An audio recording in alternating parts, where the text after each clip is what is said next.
Picture this. The time is 9 a.m. All of a sudden, you hear, the all-school alarm goes off. Kids are panicked. Teachers remain calm and pack students into pre-prepared buses. On the way there, kids have no idea what's going on. What's going on? What happened? Why did that alarm go off? There's no fire, there's no earthquake, just students on buses. They're shipped off to the middle of a field. In that field, there's tents, and each student checks in to a tent, receives a ration of food, and a card indicating to stay calm. They've just become refugees. They're a new society.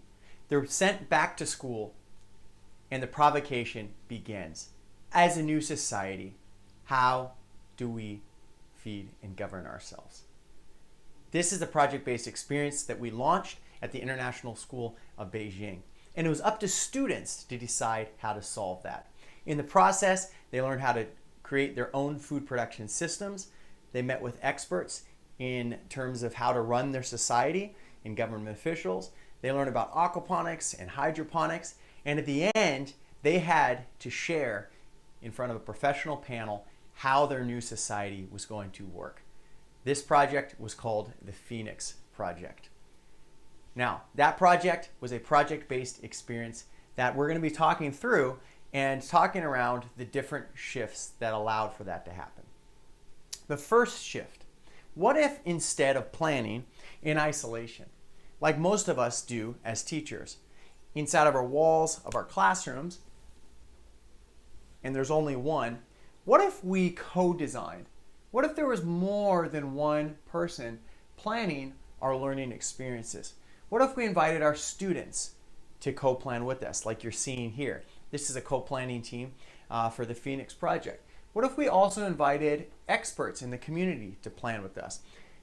People who actually have knowledge into what kind of learning experience that we're leading. In this case, we invited actual farmers. We invited people who had some knowledge of different kind of food production systems. And we also invited some government officials to talk about how laws were made. What if also we used other teachers? So we collaborated across disciplines, and we had math, science, humanities. Everyone was working together. I was the humanities part, by the way. And what if we also brought in our parents and we co-designed this? What kind of expertise do they have?